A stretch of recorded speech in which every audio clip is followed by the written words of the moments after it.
어렵기만 한 경제 정보 쉽게 풀어드리겠습니다. 훈훈한 경제에서 살펴가시죠. 오늘도 쿠키뉴스 송금종 기자와 함께합니다. 안녕하세요. 네, 안녕하세요. 송금종 기자입니다. 네, 오늘은 어떤 정보 함께할까요? 네, 오는 9월부터 0세에서 5세 아동이 있는 약 189만 가구가 아동 1인당 10만 원의 아동수당을 받게 됩니다.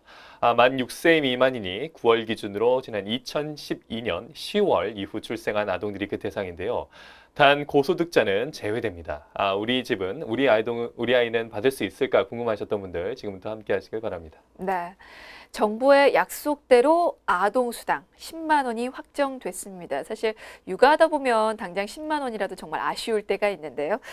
이번 정책이 육아에 도움이 되길 바라면서 지급 기준 살펴보고 가도록 하겠습니다. 배제되는 경우가 있다고는 하는데 그래도 대부분이 받게 되는 거죠. 네, 아동 숫자로는 전체 252만 명 중 95.6%인 약 240만 명의 혜택을 볼 수 있을 것으로 보고 있습니다. 만 6세 생일이 속하는 달이 그 전달까지 최대 72개월간 아동수당을 받는 건데요. 9월분 아동수당은 2012년 10월 출생아까지, 10월분 아동수당은 2012년 11월 출생아까지 받을 수 있습니다. 네, 자 이렇게 대부분 받게 되지만 그래도 제외 대상은 또 있다고 합니다.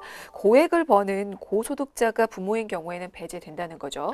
네, 보건복지부는 수급자에서 고소득자를 배제한다는 아동수당법에 근거해 선정기준액을 마련했는데요.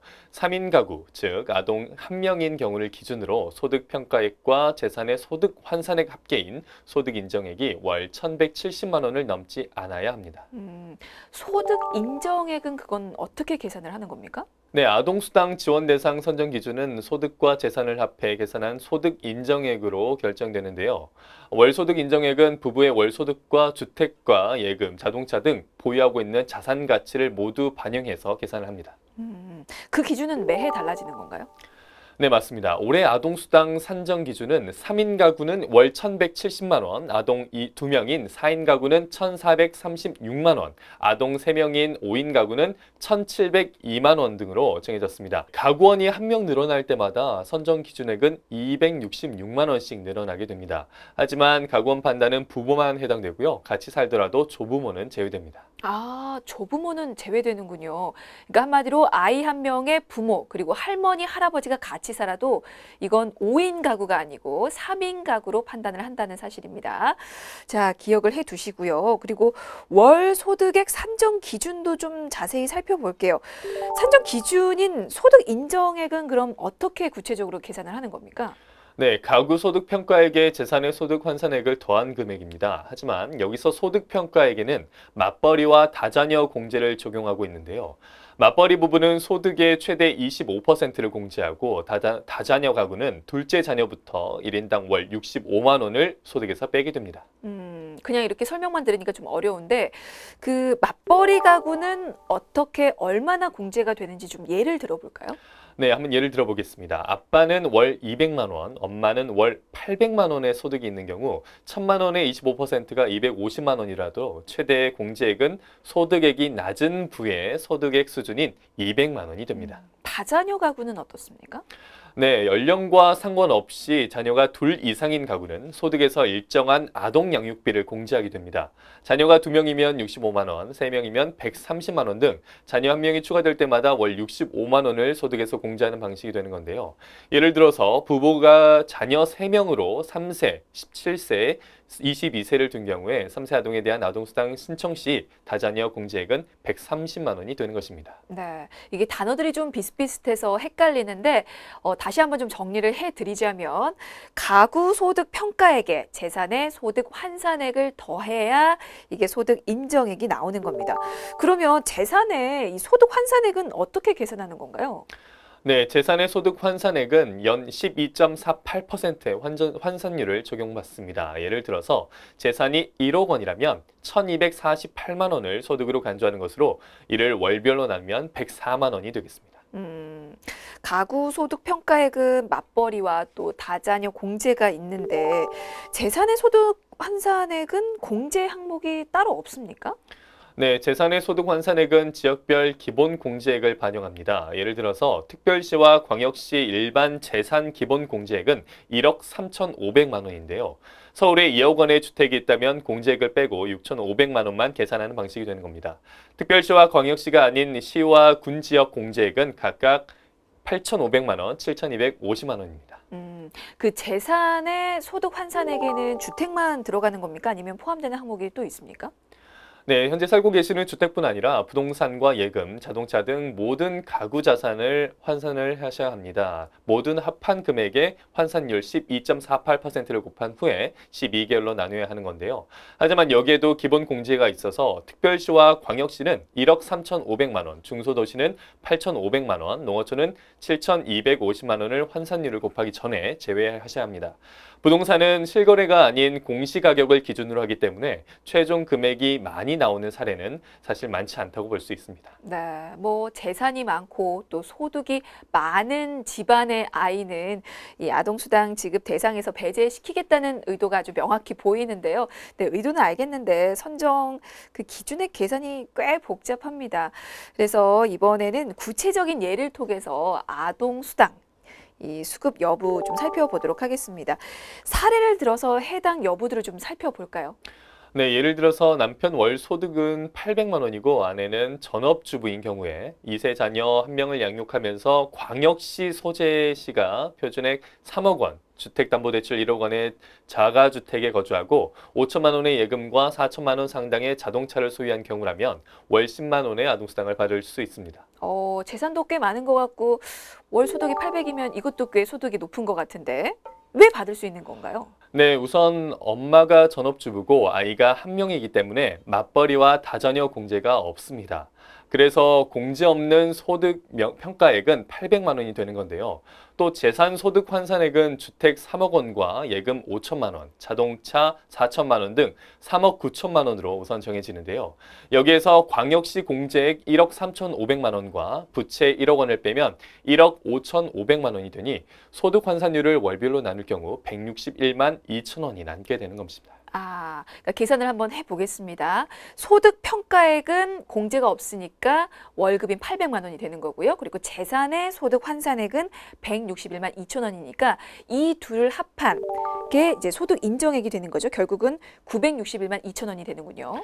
네, 맞습니다. 앞서 이야기한 대로 3인 가구의 선정 기준액은 1,170만 원이고 그 이하이기 때문에 월 10만 원의 수당을 받게 되는 것입니다. 네, 알겠습니다. 자, 이번에는 맞벌이와 다자녀 가구인 경우도 좀 보겠습니다.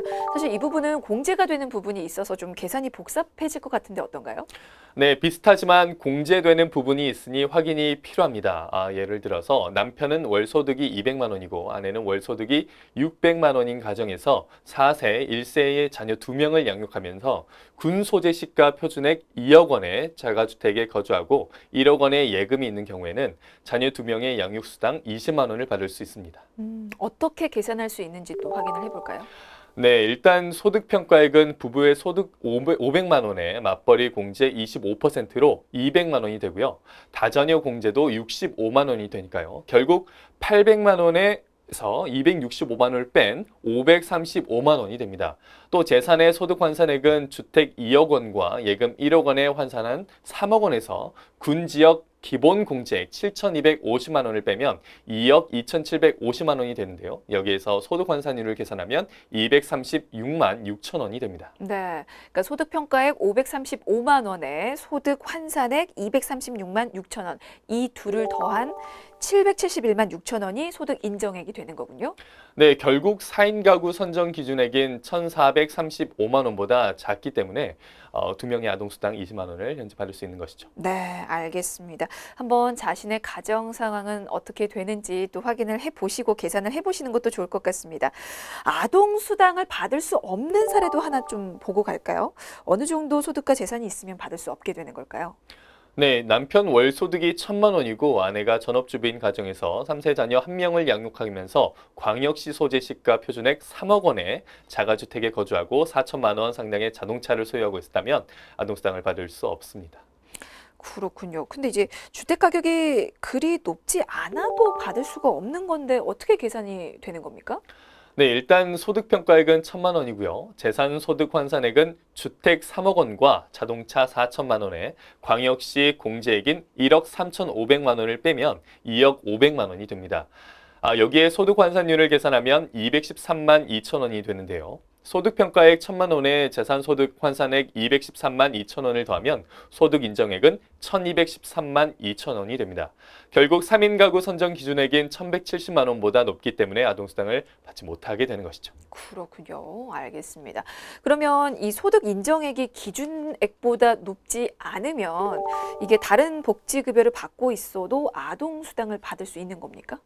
네, 맞습니다. 보육료나 유아학비 지원, 양육수당 지급 등 다른 복지급여를 받고 있어도 이와 관계없이 아동수당 지급 기준이 충족되면 수당을 받을 수 있습니다. 네. 사실 이 아동수당과 양육수당을 좀 헷갈려 하시는 분들이 많더라고요. 기존에 양육수당은 받는 분들도 꽤 많잖아요. 그렇기 때문에 그런 분들이 또 나는 아동수당을 못 받는 거 아닌가 이렇게 불안해하는 경우가 있는데 기존에 나오던 양육수당과 이번 예정인 그 아동수당은 별개인 거죠? 네, 별도로 운영되는 제도가 맞습니다. 현재 양육수당은 만 5세 미만 아동을 어린이집에 보낼 때 국가가 22만 원에서 최대 39만 5천 원 사이의 금액을 지원하는 보육료 형태가 있고요. 만 3세에서 만 5세 아동을 유치원에 보낼 때 6만 원에서 22만 원 사이의 금액을 지원하는 전자 바우처 형태의 유아학비를 지급하고 있는데요. 어린이집과 같은 보육시설을 이용하지 않는 만 5세 미만 아동들에게는 매달 일정 금액이 지급하고 있는 게 현재 그 제도입니다. 네, 맞습니다. 자, 그러면 기존에 양육수당을 신청해서 받고 있는 분들은 이게 아동수당이 자동으로 신청이 되는 겁니까? 아니면 별도로 신청을 또 해야 되는 건가요?